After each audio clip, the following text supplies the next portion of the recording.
Саламатсыңарбы, урматтуу студенттер. Бүгүнкү лекциябыздын темасы Кыргыз эл баатыры, жазуучу, драматург Бексултан Жакиев жөнүндө болмокчу.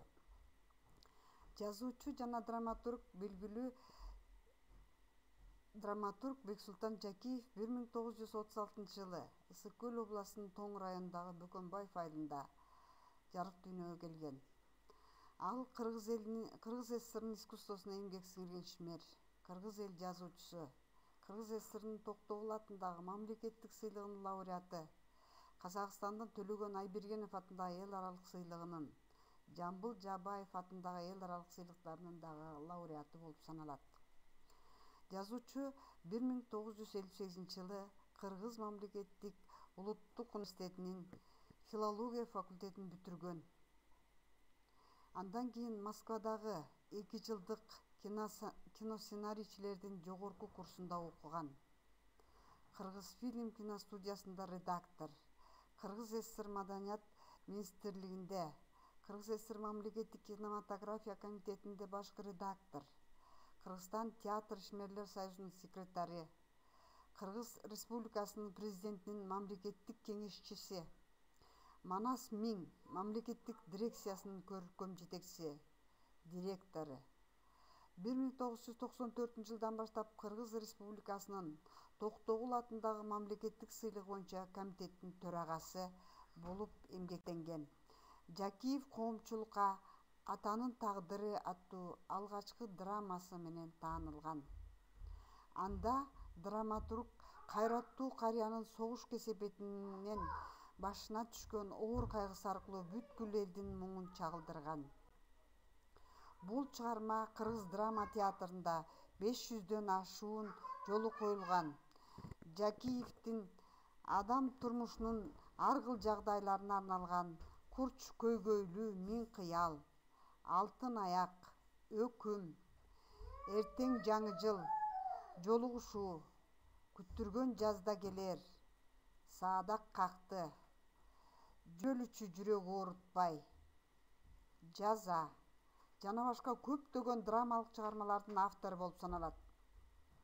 Ошондой эле бир катар новелла, аңгеме, очерк, киносценарийлерди, повесть, эсселерди да жазган балдар.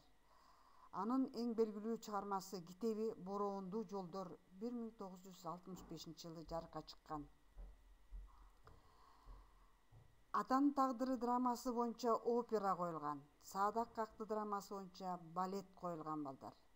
Жакиевдин айрым чыгармалары орус, якут, казак жана башка тилдерге которулган жана чет өлкөлөрдүн театрларында коюлган. Жакиевдин театр, кино, коом жөнүндөгү ой толгоолору, макалалары газета, журналдарда жарыяланып турат. Брехтин, Михалковдун, Ауезовдун драмаларын кыргыз тилине которгон.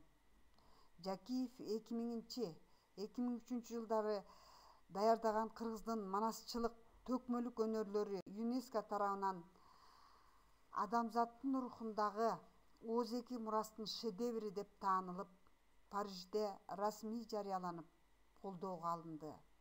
Жакиев 3 даражадагы Манас ордени, Даңк медалы, Казакстан Республикасынын Астана медалдары менен да сыйланган.